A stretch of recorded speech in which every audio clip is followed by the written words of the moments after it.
তাহলে 200 কোটি মুসলমান জেগে উঠবে। তাদেরকে থামানো আপনাদের কোনো সঙ্গের পক্ষে সম্ভব হবে না। নাহমাদু ওয়া নুসাল্লি ওয়া নুসাল্লিমু আলা রাসূলিল হাবিবিল কারীম, আম্মা বাদ, ফাআউযু বিল্লাহি মিনাশ শাইতানির রাজীম, বিসমিল্লাহির রহমানির রহিম। ওয়া তা'সামু বিহাবিলিল্লাহি জামিআন ওয়া লা তাফাররাকু, সাদাকাল্লাহুল মাওলানার আযীম ওয়া সাদাকা রাসূলুহুন নবিয়ুল হাবিবিল কারীম ওয়া নাহনু আলা যালিকা মিনাশ শাহিদিন ওয়াল শাকিরিন আলহামদুলিল্লাহি রাব্বিল আলামিন।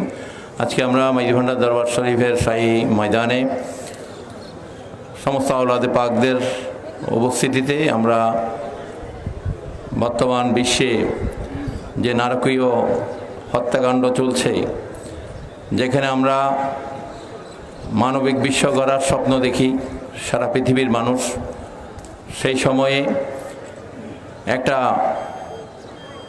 নিষ্ঠুরতম হত্যাকাণ্ড নীরবে চালিয়ে যাচ্ছে। সেটা হচ্ছে ফিলিস্তিনের গাজায় এবং ফিলিস্তিনের বিভিন্ন ভূখণ্ডের মধ্যে খান ইউনুস থেকে শুরু করে প্রত্যেকটা এলাকায় নির্বিচারে গোলাবর্ষণের মাধ্যমে, পাখির মতো গুলি করার মাধ্যমে নিরীহ শিশু এবং অসহায় মহিলা, এমনকি তাদের হাত থেকে মসজিদ মন্দিরে যারা প্রার্থনায় আছেন তারাও রেহাই পাচ্ছেন না। যারা হাসপাতালে চিকিৎসারত আছে সেই হাসপাতালেও বোমা মেরে সেই নিরাপদ জায়গাগুলোতেও, শরণার্থী শিবিরগুলোতেও তারা নির্বিচারে এই মানুষ হত্যায় মেতে আছে। এবং আমরা জানি, আমরা হিটলার মুসলিনের সেই বর্বরতাগুলো আমরা জানি, কিন্তু বর্তমানে বিশ্বে, বর্তমান সময়ে ইসরায়েলি যে কসাই নেতানিয়াহু যে রাষ্ট্রপ্রধান রয়েছে তার এবং কিছু তার সঙ্গী সাথীদের, বিশ্বের কিছু মোড়লদের প্রত্যক্ষ সহায়তায় এভাবে মুসলমানদেরকে নিধন করা হচ্ছে। এই ফিলিস্তিন হচ্ছে মুসলমানদের আবাসভূমি। এই মসজিদুল আকসা এটা মুসলমানদের ঠিকানা। এখানে আমরা মানবিক কারণে এই ইহুদি জনগোষ্ঠীকে জায়গা দিয়েছিল এই মুসলমান জাতি। আজকে সেই ভূমি থেকে মুসলমানদেরকে উৎখাত করার ষড়যন্ত্র হচ্ছে। শুধু উৎখাত নয়, নির্বিচারে হত্যা করা হচ্ছে। গত এক বছরে, গত 2024 সালের 7 এপ্রিল থেকে আজকে পর্যন্ত 51,000-এর বেশি নারী, শিশু সহ অসহায় মানুষদেরকে গুলি করে করে মারা হয়েছে। বোমা ফেলে ফেলে অসংখ্য মানুষকে তারা আহত করেছে। প্রায় 2 লক্ষের ওপরে আহত মানুষের আহাজারি চলছে। আমরা মাইজভান্ডার দরবার শরীফ থেকে এবং আহলে সুন্নাত ওয়াল জামাতের এবং সুন্নি জামাতের সমস্ত তরিকাপন্থীদের পক্ষ থেকে আমরা বিশ্ববাসীকে জানিয়ে দিতে চাই, আমরা উই স্ট্যান্ড ফর ফিলিস্তিন। আমরা এই অসহায় মজলুমদের পাশে আছি, আমরা ফিলিস্তিনের পাশে আছি, আমরা গাজাবাসীদের পাশে আছি। আমরা জাতিসংঘ, ওআইসি এবং বিশ্বের যে ন্যাটোভুক্ত দেশগুলোকে প্রতি আহ্বান জানাতে চাই, এই তরিকতের এই মার্কাজের মাইজভান্ডার শরীফের এই ভূমি থেকে, আধ্যাত্মিক জমিন থেকে আমরা তাদেরকে জানিয়ে দিতে চাই, এভাবে আপনারা যদি নির্বিকার থাকেন তাহলে 200 কোটি মুসলমান জেগে উঠবে। তাদেরকে থামানো আপনাদের কোনো সঙ্গের পক্ষে সম্ভব হবে না। আমরা আজকে এই মাইজভান্ডার ভূমি থেকে আমরা সমস্ত মুসলিম জাতিকে জাগিয়ে দিতে চাই যে আমরা আসুন প্রতিবাদ করি, যার যার অবস্থান থেকে প্রতিবাদ করি। আমরা অর্থনৈতিক অবরোধের মাধ্যমে এই ইহুদিদের যত কোম্পানি আছে, তাদের প্রোডাক্ট আছে, এগুলো আমরা বর্জন করি। কিন্তু মনে রাখবেন, কোনো প্রতিষ্ঠানে হামলা করবেন না, লুটপাট করবেন না। আমরা মানবতার পক্ষে, আমরা সমৃদ্ধির পক্ষে, আমরা শান্তির পক্ষে। আমরা তাদেরকে, তাদের প্রোডাক্টকে আমরা বর্জন করব। এই ইহুদিদের কোনো প্রোডাক্ট আমরা গ্রহণ করব না। কারণ এই আমাদের টাকা দিয়ে তারা আমাদের মুসলমান ভাইদেরকে, আমাদের শিশুদেরকে, আমাদের মাদের বোনদেরকে তারা হত্যা করছে।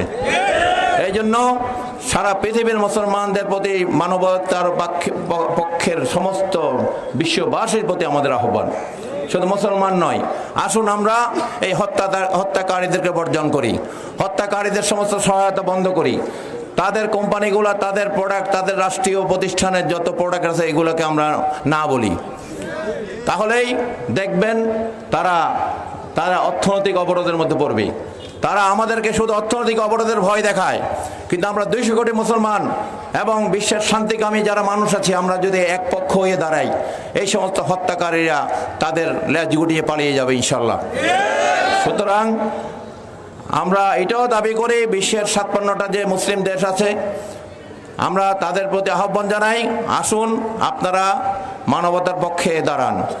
আপনারা নিজেদের গদির ভয় না করে, চিন্তা না করে আপনারা মুসলিম উম্মার পক্ষে দাঁড়ান, মজলুমের পক্ষে দাঁড়ান, এবং দরকার হলে একটা মুসলিম সংঘ দাঁড় করান, মুসলিম জাতিসংঘ, যেটার মাধ্যমে একটা ইসলামিক আর্মি থাকবে, যেটা বিশ্বের এই নিপীড়িত অসহায় মানুষদের পক্ষে, মজলুম মানুষদের পক্ষে দাঁড়াবে।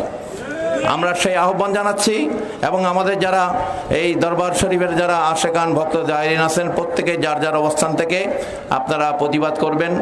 আপনারা চেষ্টা করবেন যার যার এলাকায় গিয়ে এভাবে মানববন্ধন করবেন, ফিলিস্তিনের পক্ষে, মাইজ ভান্ডার শরীফের পক্ষে আপনারা জানান দিবেন আপনাদের এলাকায়।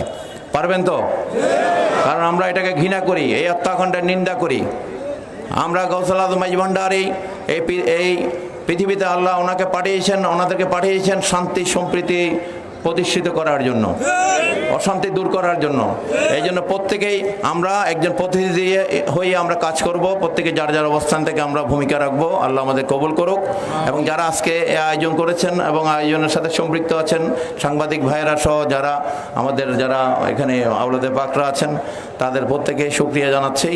আমরা যেন এইভাবে প্রত্যেকটা বিষয়, যেখানেই মানবতা ভুলুণ্ঠিত হবে, যেখানে মজলুমদের উপর অত্যাচার হবে, যেখানে বিশ্ববাসীর উপরে এরকম অশান্তি নেমে আসবে, আমরা যেন এভাবে একসাথে হয়ে দাঁড়াইতে পারি। আল্লাহ আমাদের সেই তৌফিক দান করুক সবাই, আমিন।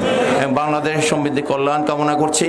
বাংলাদেশের সরকারের প্রতি আমাদের আহ্বান থাকবে, উনি যেন ওনার অবস্থান থেকে আমাদের বাঙালি জাতির পক্ষ থেকে, এই বাঙালি 18 কোটি বাঙালি, প্রতিটা বাঙালির মধ্যেই আমরা ফিলিস্তিনের স্পর্শ অনুভব করি, আমরা ফিলিস্তিনকে অনুভব করি, আমরা এই মজলুমদের সাথে আছি। সুতরাং আপনি যদি এই দেশের প্রতিনিধি হয়ে থাকেন, জনগণের প্রতিনিধিত্ব করেন, আপনি এই 18 কোটি মানুষের পক্ষ থেকে এই জাতিসংঘ, ওআইসি এবং বিশ্ব নেতৃবৃন্দের কাছে আমাদের দাবি তুলে ধরবেন।